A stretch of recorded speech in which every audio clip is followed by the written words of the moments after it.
วัสดีทุกคนวันนี้ก็มาพบกับสลาอีกแล้วและคลิปนี้เนาะสลาก็จะมาเปิดรายการใหม่ให้ทุกคนเบิ่งก็คือ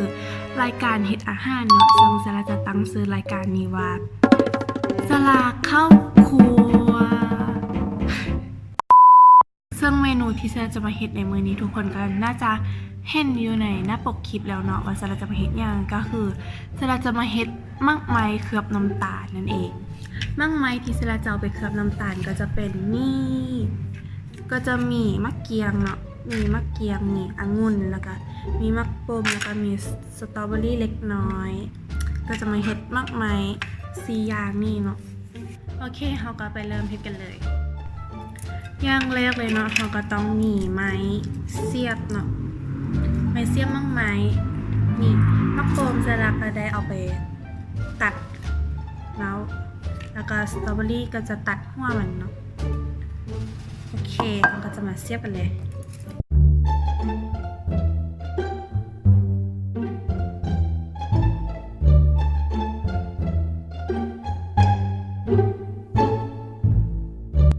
นี่ก็จะเสียบสตรอเบอรี่แบบนี้เลย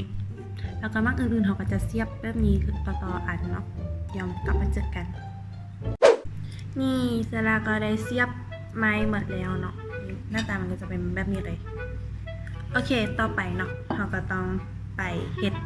น้ำตาลเคลือบน้ำตาลเนาะน้ำตาลที่เราจะมาเคลือบนั่นเองส่วนผสมก็จะมีน้ำตาลเนาะแล้วก็น้ำสลาก็จะมาเฮ็ดใส่ในหม้อน้อยนี่เนาะซึ่งน้ำตาลเนาะสลาจะใส่ไป200 กรัมแล้วก็น้ำจะใส่ไป100 กรัมเนาะ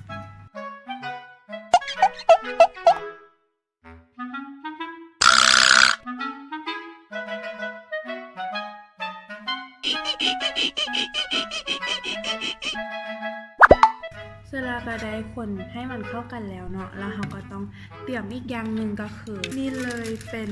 อลูมิเนียมทำอาหารเนาะต้องดึงออกมา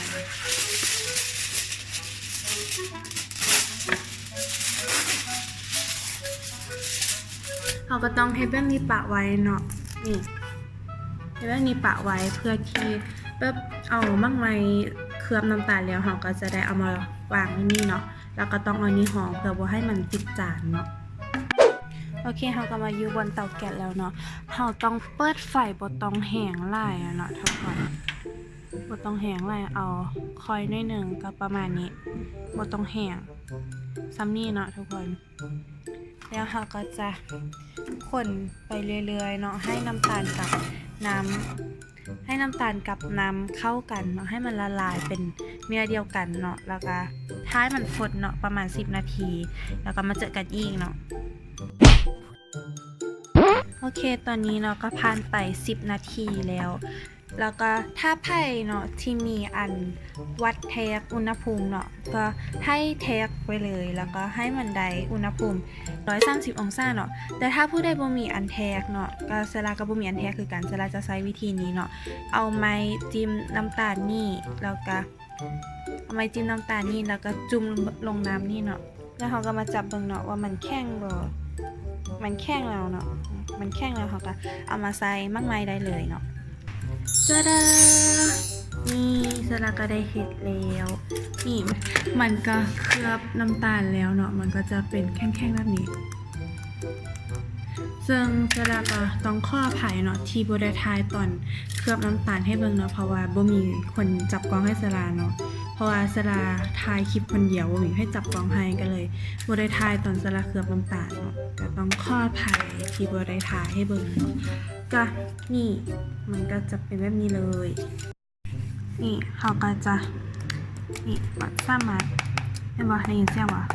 มันแบบแข็งเลยทุกคนมันโคตรแข็งเลยนี่เอ้ย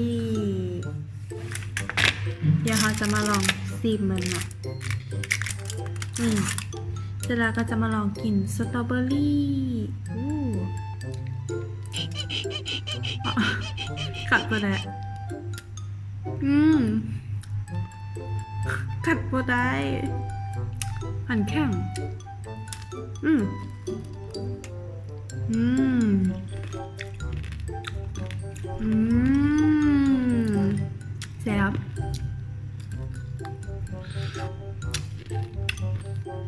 สุดยอดกินกับสตรอเบอรี่โคตรแซ่บเลยมันจะมีน้ำย้อยหน่อยน้ำสตรอเบอรี่หน่อย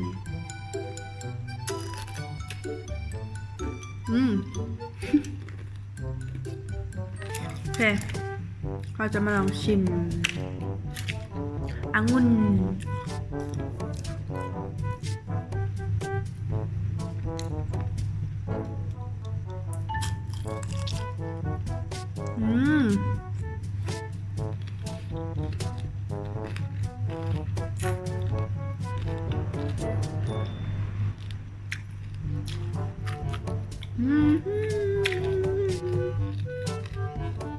จ้า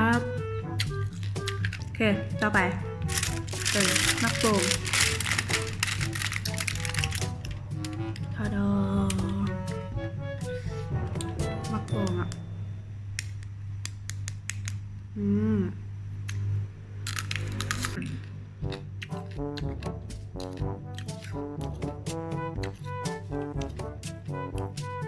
แซ่บอยู่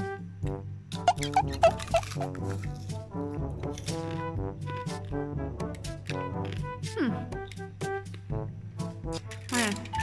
ต่อไปเป็นมะเกียง